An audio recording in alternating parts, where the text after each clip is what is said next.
Like, if Seattle wins, New England doesn't get a ring.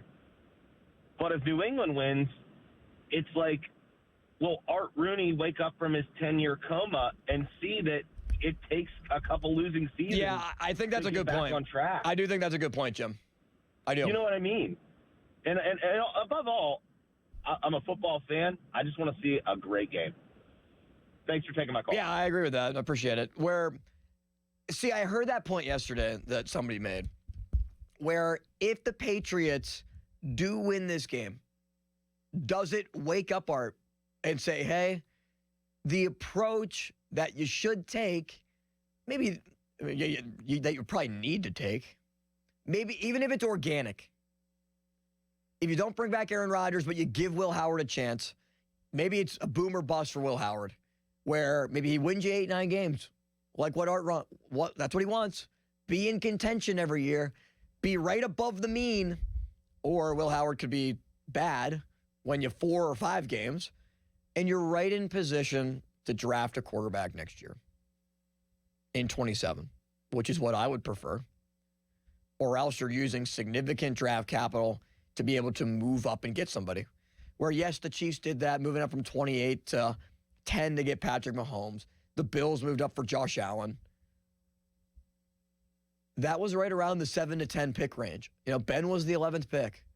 That was an organic, natural. The Steelers just had a bad year. That's why they got a quarterback draft class. That's what happened. Like, they were never in position to draft Rivers, to draft Eli number 1.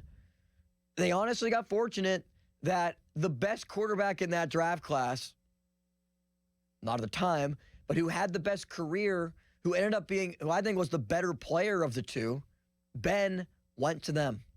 And sure, situations help. More stable organization than the Chargers for Rivers. I mean, Eli didn't want to go there.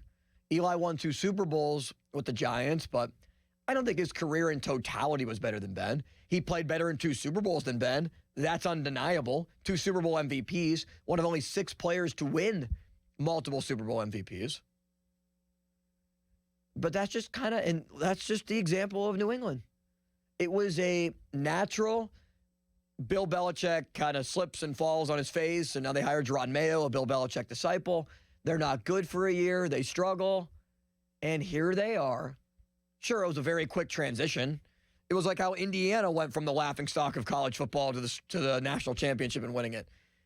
People were laughing at New England a couple years ago. People are laughing at New England last year with Jerod Mayo. But you got a quarterback and you got a coach. And I think Mike McCarthy's a good coach. Is he a good coach with the right quarterback in place to be able to win with a roster that I think is just okay? Has good young pieces, Joey Porter. Look how New England's built. Up front, Milton Williams, good player. They spent the most money on free agency of any team this offseason. Elite corner in Christian Gonzalez. The Steelers have that in Joey Porter Jr. They have Derek Harmon and Cam Hayward and a foundation there. Probably still need another. They need middle linebacking help. They need safety help.